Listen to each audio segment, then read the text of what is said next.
ಚಲಿಸ್ತಾ ಇದ್ದಂತಹ BMTC bus ಅಲ್ಲಿ ಬೆಂಕಿ ಕಾಣಿಸಿಕೊಂಡಿದೆ. ಅದೃಷ್ಟವಶಾತ್ 75 ಪ್ರಾಣ ಬಚಾವಾಗಿದೆ. ನೋಡುತ್ತಲೇ ಕರಕಲಾದ ಬಸ್ HAL ಮುಖ್ಯ ದ್ವಾರದ ಬಳಿ ಈ ಅನಾಹುತವೊಂದು ಸಂಭವಿಸಿದೆ. ಚಲಿಸ್ತಾ ಇದ್ದಂತಹ ಬಿಎಂಟಿಸಿ ಬಸ್ ಅಲ್ಲಿ ಭಾರಿ ಬೆಂಕಿ ಕಾಣಿಸಿಕೊಂಡಿದೆ.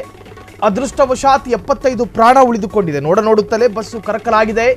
HAL ಮುಖ್ಯ ದ್ವಾರದ ಬಳಿ ಈ ಅನಾಹುತ ಸಂಭವಿಸಿರುವಂತಹದ್ದು. ಬೆಳಗಿನ ಜಾವ 5:10ಕ್ಕೆ ಅಗ್ನಿ ದುರಂತ ಸಂಭವಿಸಿರುವ ಮಾಹಿತಿ. ಮೆಜೆಸ್ಟಿಕ್ನಿಂದ ಕಾಡುಗೋಡಿಗೆ ತೆರಳುತ್ತಾ ಇದ್ದಂತಹ ಬಸ್ ಅದು. ಎಂಜಿನ್ನಲ್ಲಿ ಹೊಗೆ ಕಾಣಿಸ್ತಾ ಇದ್ದ ಹಾಗೆ ಎಚ್ಚೆತ್ತ ಚಾಲಕ ತಕ್ಷಣ ಬಸ್ ನಿಲ್ಲಿಸಿ ಎಲ್ಲರನ್ನ ಕೆಳಕ್ಕಿಳಿಸಿದ ಚಾಲಕ ತನ್ನ ಸಮಯ ಪ್ರಜ್ಞೆಯಿಂದ ಎಲ್ಲರ ಪ್ರಾಣ ಉಳಿದಿದೆ. ನೋಡ್ತಿದ್ದ ಹಾಗೆ ಇಡೀ ಬಸ್ ಧಗಧಗ ಹೊತ್ಕೊಂಡು ಉರಿದಿದೆ. ಚಾಲಕನಿಂದಾಗಿ ಉಳಿಯಿತು 75 ಪ್ರಯಾಣಿಕರ ಪ್ರಾಣ. ಘಟನೆಯನ್ನ ಗಂಭೀರವಾಗಿ ಪರಿಗಣಿಸಿದ ಬಿಎಂಟಿಸಿ ನೋಡಿ, ಆ ಬಸ್ಸನ್ನು ಗಮನಿಸ್ತಾ ಇದ್ದೀರಿ ನೀವು. ಆ ಫೋಟೋ ನೋಡ್ತಿದ್ದ ಹಾಗೆ ಸುಟ್ಟು ಕರಕಲಾಗಿದೆ.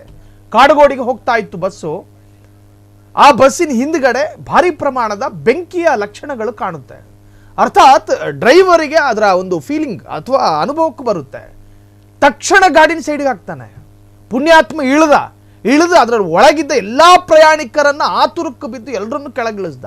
ಇದು ಆತನ ಸಮಯ ಪ್ರಜ್ಞೆ, ಅತಿ ದೊಡ್ಡ ಜವಾಬ್ದಾರಿಯನ್ನು ತೋರಿಸುತ್ತೆ. ಉಳಿದಂತಹ ಅಷ್ಟು ಡ್ರೈವರ್ಗಳಿಗೆ ಪ್ರೇರಣೆಯಾದ ಈ ವ್ಯಕ್ತಿ. ಸೊ ನೋಡಿ, ಆ ವಿಜುವಲ್ಸ್ ಅನ್ನ ನೀವೀಗ ಸ್ಕ್ರೀನ್ ಮೇಲೆ ಗಮನಿಸ್ತಾ ಇದ್ದೀರಿ.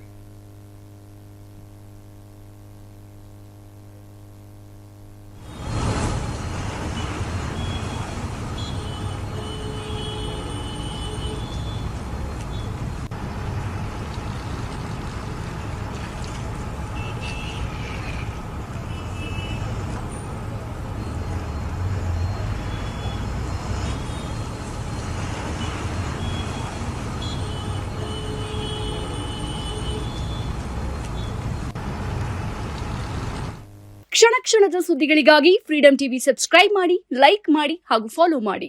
ಹೊಸ ಸುದ್ದಿಗಳ ನೋಟಿಫಿಕೇಶನ್ಗಾಗಿ ಬೆಲ್ ಐಕಾನ್ ಮೇಲೆ ಕ್ಲಿಕ್ ಮಾಡಿ.